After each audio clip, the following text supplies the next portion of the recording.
Olá, querido estranho da internet. Hoje eu queria conversar sobre a seguinte pergunta: por que perder um amigo dói tanto? Porque o fato é que perder um amigo dói mais do que deveria. E o pior é que ninguém te prepara para isso.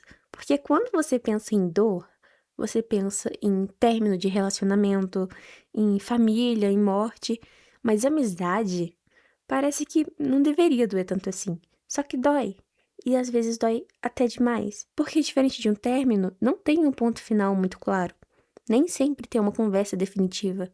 Às vezes só vai acabando. Ou pior, você mesmo precisa terminar essa amizade. E isso pesa de um jeito diferente.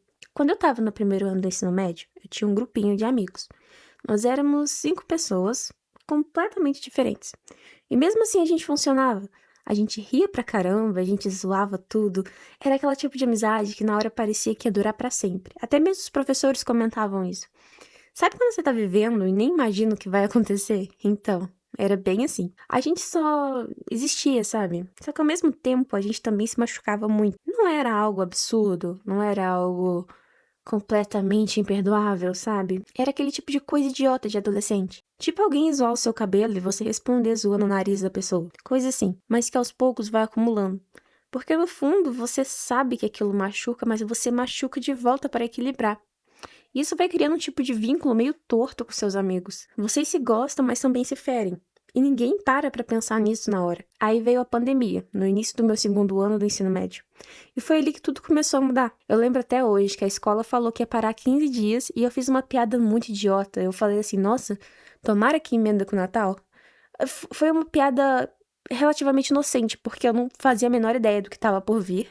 Eu achava que realmente ia ser só os 15 dias e ponto final, sabe? Mas eu fiz essa piada idiota e depois eu pensei, nossa, que boca de praga, porque infelizmente emendou com aquele Natal. E no meio disso tudo, eu comecei a trabalhar como jovem aprendiz em uma farmácia. Eu trabalhava de máscara, com aquelas viseiras de acrílico, com medo de pegar Covid e passar para minha família. E pra piorar, eu tinha uma gerente que me pressionava muito. Ela disfarçava o jeitinho cruel dela com uma voz doce, sabe? Aquela voz aveludada.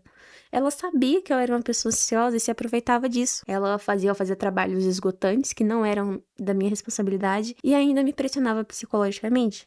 Uma vez eu lembro dela dizer que não, você não vai embora enquanto não terminar de jeito nenhum. E tipo, já tava na minha hora de ir embora e eu tava tão exausta naquele dia. Eu lembro que eu tinha ficado horas ajoelhada no chão, limpando prateleira de medicamento, e eu só queria chorar. Eu me sentia completamente sobrecarregada e ao mesmo tempo eu precisava daquilo, porque eu tinha parcelado o notebook. O meu salário era algo por volta de R$ 400 e ele ia inteiro para pagar o notebook que eu parcelei de 12 vezes no cartão da minha irmã mais velha. Então, não tinha opção. Eu tinha que ir, eu tinha que trabalhar e eu só aguentava calada. E isso foi me consumindo, eu fui ficando mais cansada, mais ansiosa, fui começando a me afundar. E chegou um momento em que eu não conseguia mais socializar, eu não tinha mais energia nem para conversar com as pessoas que moravam comigo. Eu só queria trabalhar, voltar para casa, fazer as atividades da escola e ficar vegetando na minha cama. Às vezes eu ficava deitada olhando pro teto e de repente eu tinha se passado 1, 2 horas. Eu só queria isso. E foi aí que eu tomei uma decisão, que até hoje eu me lembro bem de como foi. Eu mandei mensagem no meu grupo do WhatsApp, que eu tinha com esses 5 amigos, né? E eu falei que eu gostava muito deles, mas que não dava mais pra continuar. E eu achei que aquilo seria temporário.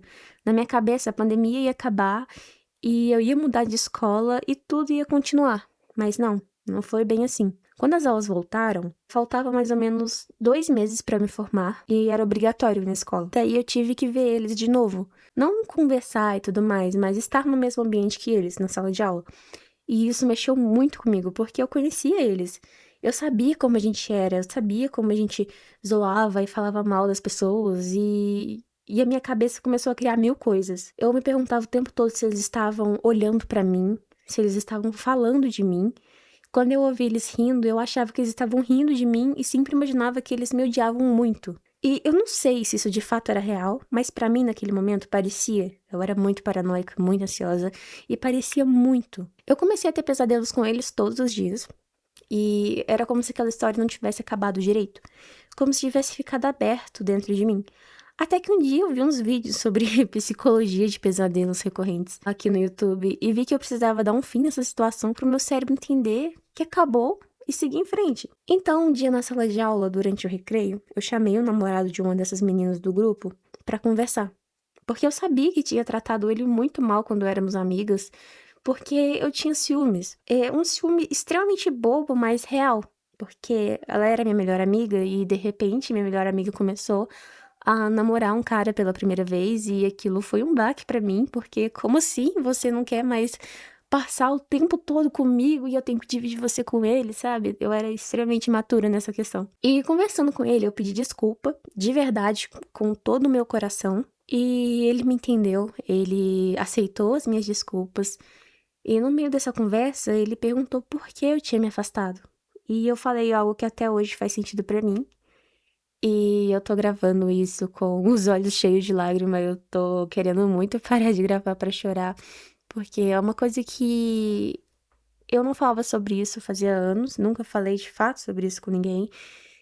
E é uma coisa que ainda dói um pouco, sabe? Enfim, ele perguntou por que eu tinha me afastado e eu falei pra ele que nós éramos como cactos. A gente ficava junto e o tempo todo tentava se abraçar, mas os espinhos um dos outros machucavam. E naquele momento, esse grupinho, o que sobrou dele, estava sentado a apenas algumas carteiras atrás de mim. Eu não sei se eles ouviram, mas eu senti como se de alguma forma tivesse sido dito o que precisava ser dito. E quando eu fui embora da escola naquele dia, pela última vez, porque eu não voltei mais, aquele foi meu último dia como aluna do ensino médio, eu senti um alívio, um silêncio, como se algo tivesse finalmente terminado.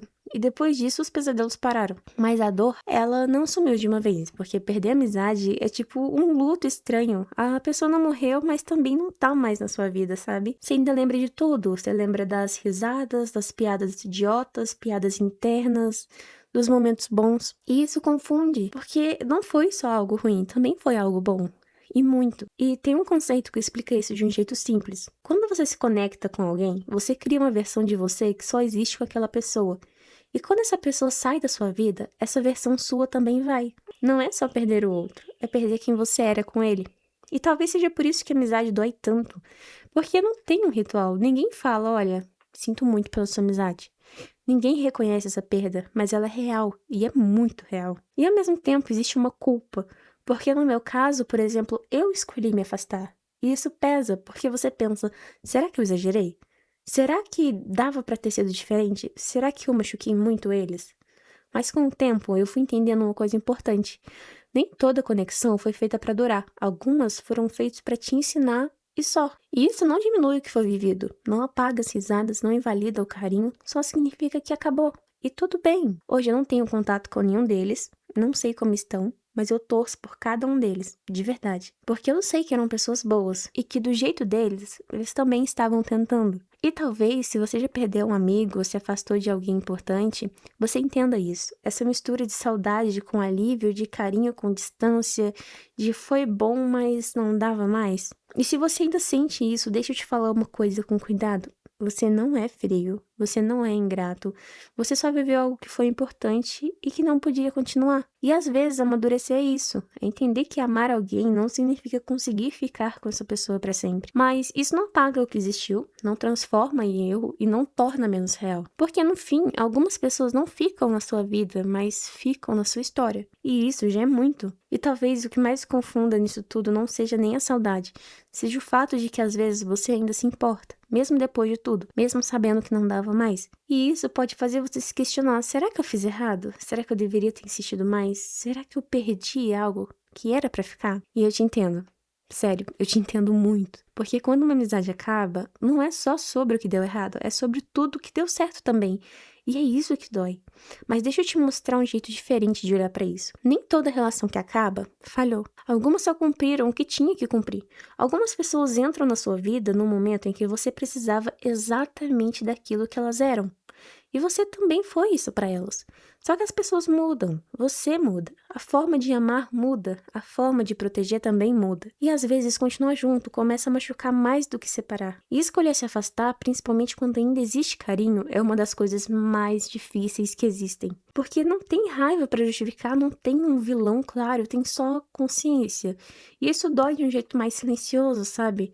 Mas tem uma coisa que talvez você precise muito ouvir, que é o seguinte: você pode sentir falta e ainda assim ter feito a escolha certa. Uma coisa não anula a outra. Saudade não é sinal de erro, é sinal de que foi importante. E o fato de você ainda torcer por essas pessoas, caso você torça, não tenho certeza, de conhecer que existiram momentos bons, isso fala muito sobre você também. Não sobre fraqueza, mas sobre profundidade. Isso também é amadurecer. Não é parar de sentir, é aprender a lidar com o que sente sem precisar apagar o que foi vivido. Então, se você ainda carrega um pedacinho disso, não tenta arrancar. Não tenta fingir que não existiu. Aceita que faz parte de você, que te formou, que te ensinou coisas que você só aprendeu vivendo, e aos poucos essa dor muda de forma. Ela deixa de ser um peso e vira uma memória que às vezes ainda dói um pouco, mas que também esquenta. E você não precisa correr para substituir isso. Não precisa se forçar a superar rápido.